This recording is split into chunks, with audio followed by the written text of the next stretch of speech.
எல்லோருக்கும் வணக்கம். நான் இப்போ சொல்லப்போற மெசேஜ் என்னன்னு பார்த்தீங்கன்னாக்கா, அ கர்ப்பத்தின் அதாவது மாசமாகுறாங்க இல்லையா? கர்ப்பத்தின் ஆரம்ப காலத்தில அந்த ஃபர்ஸ்ட்டு 3 மந்த்ஸ் ஆர் 4 மந்த்ஸ் சாப்பிடக்கூடாத பொருட்கள்னு சொல்றேன்.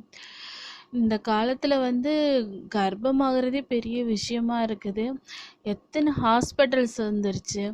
ஆ மக்களுடைய உணவு பழக்கவழக்கங்கள், ஆ இந்த மாரி நெறையா ப்ராப்ளம்னால நெறைய பேர் கருத்தரிக்காம இருந்து நெறைய ஹாஸ்பிட்டல் முழிச்சுட்டே இருக்கு.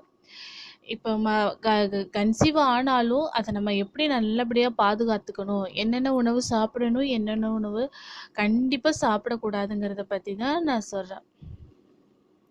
ஏன்னா, இப்ப ஆரோக்கியமற்ற உணவு பழக்கங்கள் நெறைய வந்துருச்சு. சரிங்களா? அம் அதாவது கர்ப்ப காலத்துல வந்து பழங்கள அதிகமா சாப்பிடணும். ஆனா, ஒரு சில பழங்கள தொடவே கூடாது. அதுல முக்கியமா சொல்றது என்னன்னா, பப்பாளி, அன்னாசி. இதுல 2த்துலயுமே நெறைய சத்து இருக்கு. இல்லன்னு சொல்ல கிடையாது. இது 2மே பயங்கர சூடு. கருவிக்கு வந்து ஆபத்த குடுத்துரும். அதனால இத வந்து அந்த ஒரு ஃபர்ஸ்ட்டு முடிஞ்ச வரைக்கும் 5 மந்த் வரைக்குமே தொடாம இருக்கிறது ரொம்ப ரொம்ப நல்லது.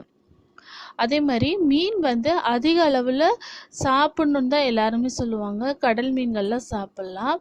ஆனா, இதுல கால்சியம் சத்து வந்து அதிகமா இருக்குது.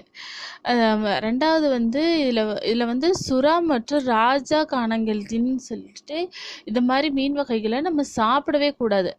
வேணும்னா சாலமன் மீனு, மத்தி மீனு, இறால் வகை இத மாதிரிலாம் நம்ம சாப்பிட்டுக்கலாம்.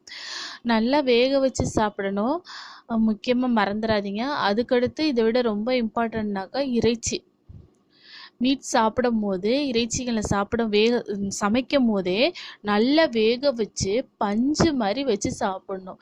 ஏன்னு கேளுங்களேன், அ இந்த இறைச்சிய எ ஏதாவது இறைச்சில உள்ள கிருமி சாகாம ஒரு அரை வேக்காடா இருந்துச்சு, நமக்கு தான் நல்லா பல்லு இருக்கே, மென்னு சாப்ட்றலாம் அப்படின்னு சாப்பிடக்கூடாது.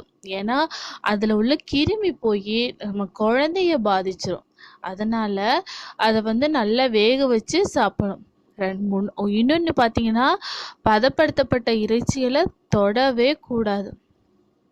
அதேபோல பால்ல வந்து புரோட்டீன் மற்றும் கனிமச்சத்து அதிகமா இருக்கும்.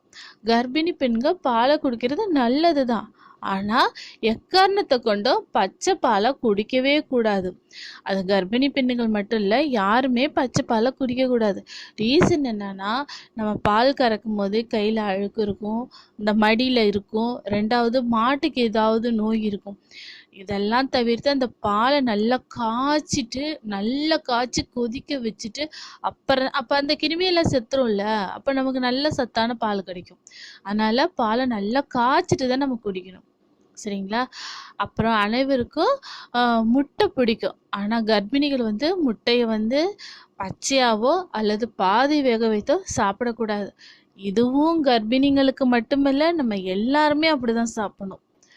ஏன்னா, பச்சையா சாப்பிடும்போது, அந்த முட்டையில இருக்கிற கிருமி, இல்ல அரை வேக்காடா இருக்கிற கிருமி, நம்ம குழந்தைய பாதிக்கும், நம்மளையும் பாதிக்கும். அதனால முக்கியமா கன்சீவா இருக்கிறவங்க பச்சை முட்டைய குடிக்கக்கூடாது. சத்து கிடைக்கும், என் குழந்தைக்கு ஸ்ட்ரென்த் கிடைக்கும் அப்படின்லாம் நினைச்சிட்டு தப்பான இதெல்லாம் செஞ்சிராதீங்க. நல்லா வேக வச்ச முட்டைய சாப்பிடுங்க. ஓகேங்களா?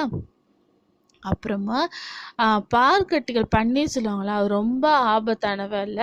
ஆனா ஒரு சில பாற்கட்டிகள் வந்து சுத்திகரிக்கப்படாத பச்சையான பால கொண்டு தயாரிக்கப்பட்டிருக்கும். அத்தகைய பாற்கட்டிகள வந்து கர்ப்பிணிகள் வந்து தவிர்க்கிறது நல்லது. அடுத்து பார்த்தீங்கன்னாக்கா, பழச்சாறு வந்து நம்ம கடையில குடிக்காம இருக்கிறது ரொம்ப நல்லதுன்னு நெனைக்கிறேன். ஏன்னாக்கா, அவங்க அதில வேற ஏதாவது எசன்ஸ் அந்த மாரிலாம் கலப்பாங்க. நம்ம வயித்துல குழந்தைய வச்சிருக்கங்க தாய்மாருங்க, தயவு செய்து கடையில குடிக்காதீங்க.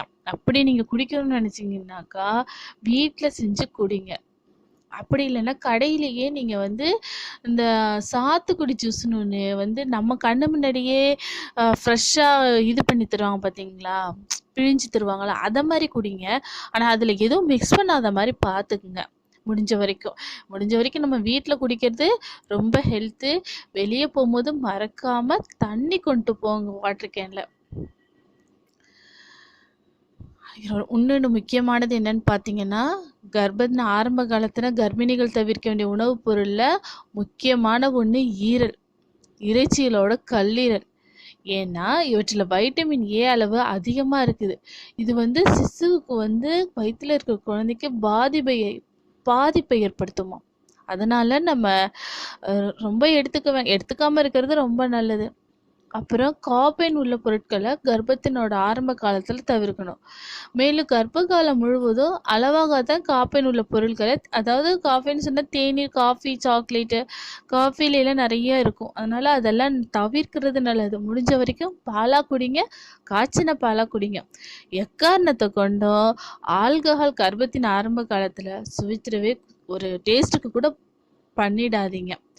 நம்ம தாய்மார்கள் யாருமே பண்ண மாட்டாங்க.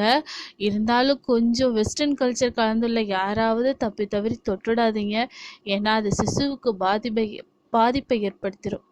முடிஞ்ச வரைக்கும் ஹெல்த்தியான ஃபுட்டா சாப்பிடுங்க. தானியங்கள், முழு வகை தானியங்கள சாப்பிடுங்க. நெறைய தண்ணி குடிங்க. குழந்தைய ஆரோக்கியமா பார்த்துக்குங்க. குழந்தைய ஆரோக்கியமா பெத்தெடுங்க. இந்த மாரி மேலும் நல்ல நல்ல தகவல்கள தெரிஞ்சுக்கொள்ள சப்ஸ்கிரைப் பட்டன அழுத்தவும். Thank you.